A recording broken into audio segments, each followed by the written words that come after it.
முகத்தில் புன்னகை, பின்னாலிருந்து கொண்டு பொய், பித்தலாட்டம், பழிகள் என்று காயப்படுத்தும் மனிதர்கள் பலர் இருக்கிறார்கள். நல்லவன் போல் நடித்துவிட்டு நீ இல்லாத போது உன்னை பற்றி அசிங்கமாக பேசி உன் மதிப்பை குறைத்து விடுவார்கள். நேரடியாக பேசத் தெரியாத நரிகள் துணிவு இல்லாமல் வதந்திகளை விஷமாக கக்குவார்கள். தன் தவறுகளை மறைக்க உன்மேல் பழியை சுமத்துவார்கள். உண்மை என்பது கடுகடவு கூட அவர்கள் பேச்சில் இருப்பதில்லை.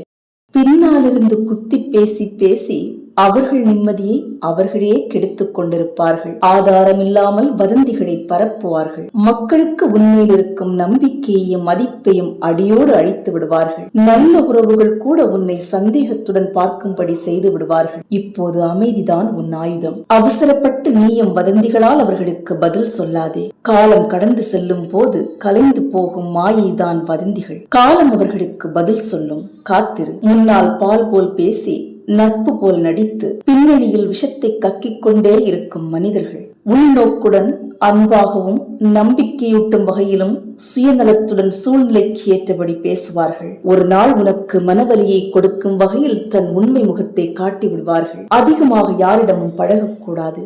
மனதில் இருக்கும் விஷயங்களை மனப்பூர்வமாக சொல்லக்கூடாது. மௌனமாக இருப்பதுதான் நல்லது. குற்ற உணர்வை விட்டு விடுங்கள். அடிக்கிற காற்றுக்கெல்லாம் வேலி கட்ட முடியாது. பேசும் அத்தனை பேச்சுக்களுக்கும் பதிலடி கொடுக்க முடியாது. நீ நன்மையானதை மட்டுமே செய்ய வேண்டும். நேரம் ஒரு நாள் உண்மையை வெளிச்சத்துக்கு கொண்டு வரும். பிறர் சொல்லும் வதந்திகளால் உன் மனதை உடைத்து விடாதே. வதந்திகள் வேகமாக பரவினாலும் வேகமாக காணாமல் போய்விடும்.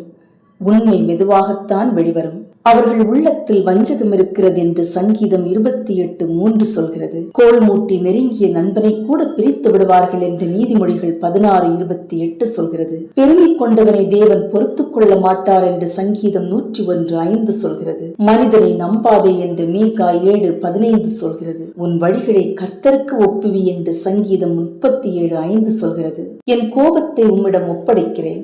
நான் பழிவாங்கக் கூடாது. வார்த்தைகளால் காயப்படுத்தவும் கூடாது. யாரிடமும் நெருக்கமாக இருக்கக்கூடாது. அவர்கள் அறியாமையை அகற்றி